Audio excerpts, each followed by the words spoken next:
Legislation to benefit families with adult autistic children is inching its way through Congress. Many parents across the country are taking it upon themselves to call businesses to craft makeshift jobs or pull resources to buy property, hire a staff, and create assisted living situations. Ivan Hardcastle is an occupational therapist and says early intervention can make a world of difference in the potential of an autistic child. Since Ben has been with Ivan, he is more focused and more in tune with what's going on around him. We engage the kids in a variety of different activities, and especially if they have autism, it's very hard for them to be able to calm and be able to organize and then engage in functional tasks both here and in the home environment. And so we do things like swinging or putting them through a compression tunnel. So the shaving cream with the blocks, that's a newer idea that we came up with.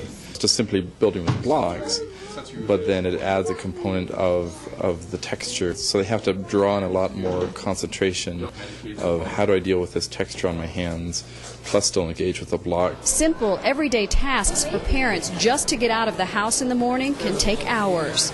We've got him so that he's able to dress himself in the morning, and it takes less effort and less time to get ready.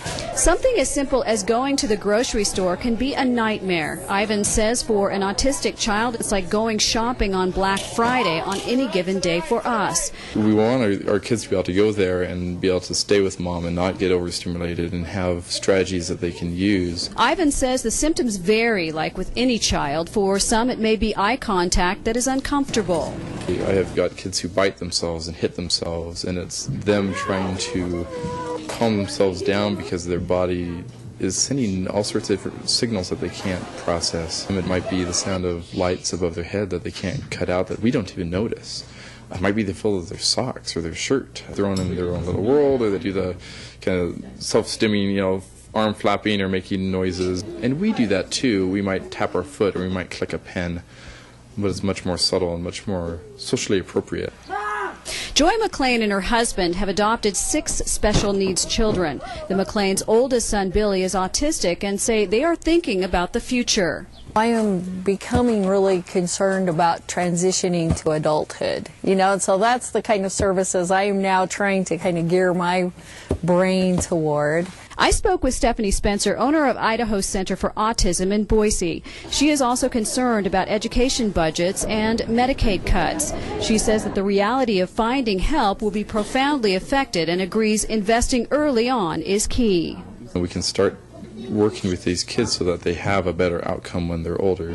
There's different levels of ability, and sometimes they reach a potential and then they kind of stall, and you worry about what are they going to do as they reach adulthood. Parents can utilize many of the activities learned in occupational therapy at home. Not just so that the kid is doing better, but the whole family. Autism is a biologically based lifelong developmental disability. Autism becomes apparent in the first few years of life. It has a wide range of symptoms and various degrees of severity. Diagnosis can be difficult and treatment varies widely. Many children are misdiagnosed and given drugs like Ritalin that can make the disability worse in the long run. Early detection and then resources and training can make a difference in the quality of life for those that live in the world of autism. I'm Diane Dean for KMVT News.